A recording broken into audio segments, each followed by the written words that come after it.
Good morning class. हमने shape of S orbitals कर लिया था, आज हम करेंगे शेप ऑफ पी ऑर्बिटल्स। तो सबसे पहले शेप ऑफ पी ऑर्बिटल्स में जो प्रोबेबिलिटी कैलकुलेशन थी उस हिसाब से फाइंड आउट किया गया कि न्यूक्लियस के दोनों तरफ जो पी इलेक्ट्रॉन्स हैं उनके मिलने की संभावना बहुत ज़्यादा होती है, प्रोबेबिलिटी मैक्सिमम होती है। तो इसका मतलब क्या है, it is found that probability of finding p electrons, p जो इलेक्ट्रॉन्स हैं जो पी ऑर्बिटल में मिलेंगे वो मैक्सिमम है in two lobes on the opposite side of the nucleus. इसका मतलब लॉब्स क्या होते हैं बेटा, एक फॉर्म जैसे इस टाइप की फॉर्म, ठीक है ना, इसको बोलते हैं हम लॉब्स। तो एक लॉब ऊपर और एक लॉब नीचे न्यूक्लियस की, ऐसी शेप को हम बोलते हैं डम्बल शेप। इसका मतलब कैसी शेप हो गई इसकी, डम्बल देखा होगा आपने, तो पी ऑर्बिटल्स की शेप कैसी है, डम्बल शेप। ये हमारे पी ऑर्बिटल्स की शेप आ गई है। तो अब इसके अंदर जो बताए गए कि जैसे मान लो अगर मैं यहाँ से निकालूं तो थोड़ा सा मैं सही बना लेती हूँ।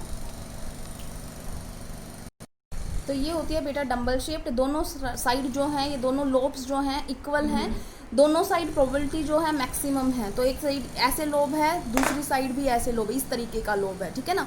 तो अगर आप समझ पा रहे हैं तो देखो इस साइड जो एक्सिस है, एक्स एक्सिस मान लो इसे, इस साइड मान लो ये हमारी एक एक्स एक्सिस है, मान लो ये हमारी वाई एक्सिस है इस साइड, और तो हमारी जेड एक्सिस होगी। तो एक्स एक्सिस में बिल्कुल भी इलेक्ट्रॉन्स नहीं है क्योंकि ये बिल्कुल बीचों बीच गुजर रही है और यहाँ पर कोई इलेक्ट्रॉन नहीं है। तो इसका मतलब एक प्लेन पॉसिबल है जहाँ पर, क्योंकि देखो लोब्स कैसे बताए मैंने, लोब्स बताए ऐसे, ठीक है ना। तो ये प्लेन में अगर मैं रखूँ किसी भी चीज़ को, मान लो यही है, पेन ही लगा लिया हमने, तो यहाँ पर क्या होगा, इस वाले प्लेन में कोई भी वैल्यू नहीं आएगी, कोई भी।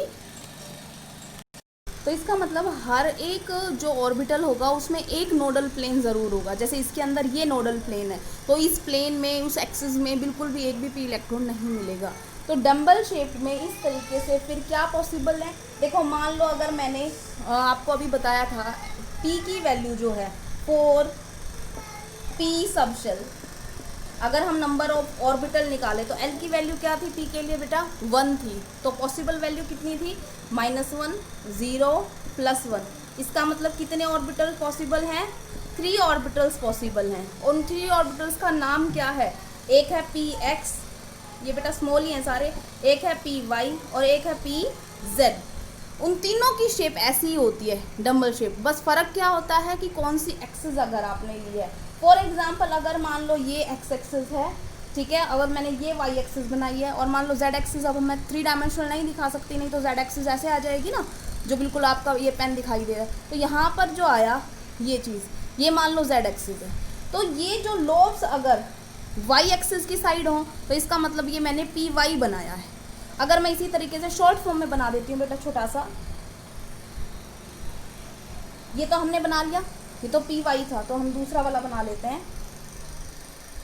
अगर ये एक्सिस है, कौन सी हमारी एक्स थी, ये कौन सी एक्सिस है हमारी वाई थी, और ये हमारी कौन सी आई है जेड। तो ये कौन सा एक्स, ये हो गया पी एक्स, ये हो गया पी वाई, ये हो गया पी एक्स। तो पी जेड कैसे होगा, हमारी एक एक्सिस ऐसे दिखाई दी है ना, तो उसी तरीके से उसी एक्सिस में, तो जिस एक्सिस में क्लाउड हो, ये हमारी कौन सी थी एक्स एक्सिस, और ये हमारी कौन सी थी वाई एक्सिस। तो अगर ऐसे वाई एक्सिस में जो वाई एक्सिस है उसी की साइड क्लाउड हो तो वो पी वाई है, अगर जेड एक्सिस की साइड क्लाउड हो तो वो पी जेड है, और अगर वो एक्स एक्सिस की साइड हो तो वो पी एक्स है। तो इस तरीके से उनकी शेप होती है पी ऑर्बिटल्स की। जो ये तीनों जो ऑर्बिटल्स आए हैं p x, P Y, P z, इन तीनों की एनर्जी जो होती है बेटा इक्वल होती है। मतलब पी सबशेल में 3 ऑर्बिटल्स हैं, उन तीनों की जो एनर्जी होगी वो बिल्कुल इक्वल होगी। ऐसे ऑर्बिटल्स की जिनकी एनर्जी इक्वल होती है उनको बोलते हैं डीजनरेट ऑर्बिटल्स। तो इसका मतलब पी सबशेल के बाद 3 ऑर्बिटल्स होते हैं, पी एक्स, पी वाई और पी जेड, अलोंग जिसमें भी ऑर्बिटल की एक्सिस होती है, जिसमें प्रोबेबिलिटी ऑफ फाइंडिंग मैक्सिमम हो, तो उसी हिसाब से उनको P x, P Y, P Z में डाला गया है। उन सब की एनर्जी सेम होती है, तो सेम होती है, इस वजह से ऐसे ऑर्बिटल्स जिनकी एनर्जी सेम होती है उनको हम बोलते हैं बेटा डीजनरेट ऑर्बिटल्स। तो इसका मतलब वो ऑर्बिटल्स जिनकी एनर्जीज क्या होती हैं, इक्वल होती हैं, ऐसे ऑर्बिटल्स को हम डीजनरेट बोलते हैं। पी में 3 होते हैं, डी में 5 होते हैं, एफ में 7 होते हैं। जैसे आप कैलकुलेट कर पाते हो, पी की वैल्यू 1 होती है तो -1, 0, +1, 3 पॉसिबल है ना, तो तीनों डीजनरेट हैं। और जो मान लो डी की बात करें तो डी में कितनी वैल्यू होती है, L2 तो -2 -1 0 +1 +2 5 ऑर्बिटल्स होते हैं, तो वो डीजनरेट है। तो इस टाइप की जो वैल्यूज आती हैं वो सारे डीजनरेट ऑर्बिटल्स होते हैं। अब बात करते हैं हम total number of radial nodes. Radial का मतलब क्या होता है? स्फेरिकल। जैसे हमारे उसमें आए थे, किस में आए थे? हमारे s ऑर्बिटल्स में आए थे स्फेरिकल नोड्स। क्या इसमें पॉसिबल है? तो उसके लिए फॉर्मूला है n - l - 1।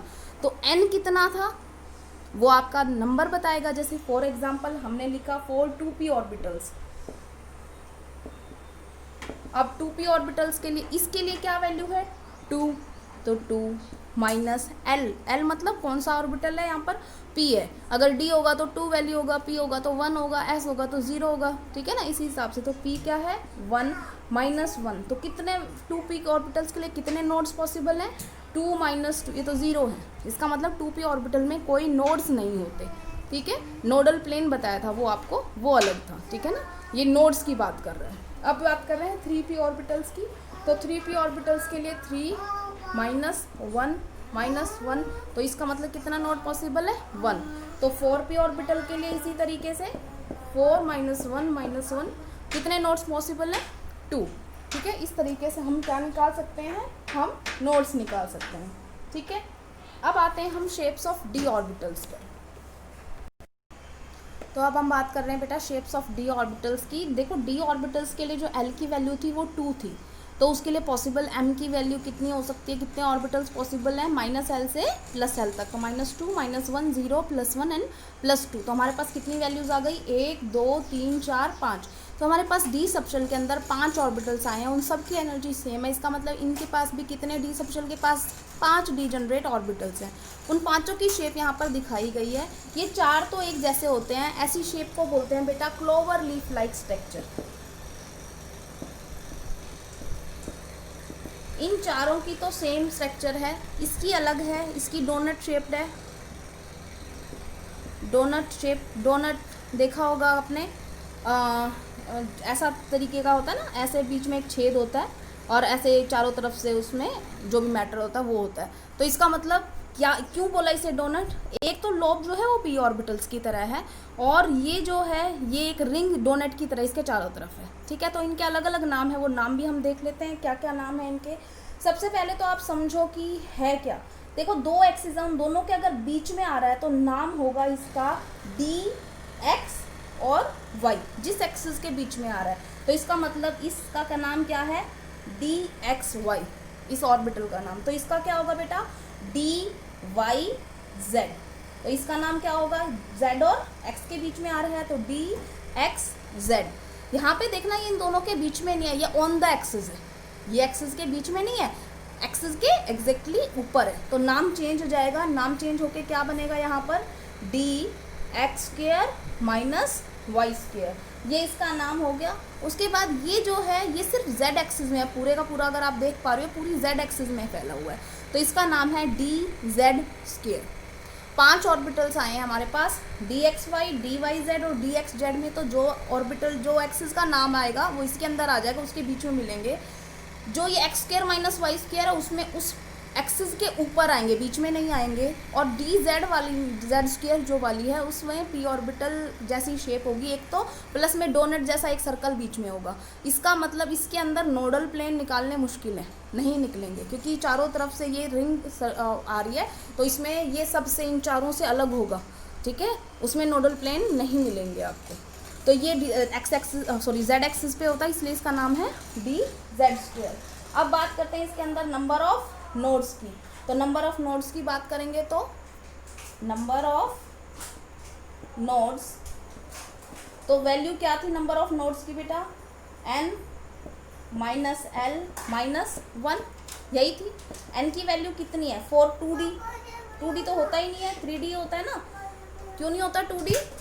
अगर कोई आपसे पूछे 2d पॉसिबल क्यों नहीं है, मैं यहाँ पे बता देती हूँ एक बार 2d पॉसिबल क्यों नहीं है। देखो 2 का मतलब प्रिंसिपल नंबर जो है n वो है 2, तो इसके लिए पॉसिबल वैल्यू कितनी हो सकती हैं? l की पॉसिबल वैल्यू, इसका n का वैल्यू कितनी आई है? 2, तो l की पॉसिबल वैल्यू कितनी हो सकती है? 0 से n - 1, तो एक तो 0 होगा और एक 1 होगा। तो ये कौन सा? और s सबशेल, ये कौन सा? p सबशेल, d तो आया ही नहीं ना। इसका मतलब d सबशेल पहला शुरू होता है 3 से, तो 2 पॉसिबल नहीं है। ठीक है ना। तो 2 पॉसिबल नहीं है, उसका रीज़न आपको बता दिया, क्योंकि पॉसिबल एल की वैल्यू है ही नहीं उसके लिए। तो अब बात कर रहे हैं हम 3D के लिए। 3D के लिए वैल्यू लिखोगे आप 3 इसका हो गया n, d की वैल्यू कितनी होती है 0 होती है s के लिए, p के लिए 1, तो d के लिए 2, नहीं तो यहाँ से आप देख सकते हो d की वैल्यू 2 है, -1, तो 3 - 2 - 1 कितनी आ गई 0।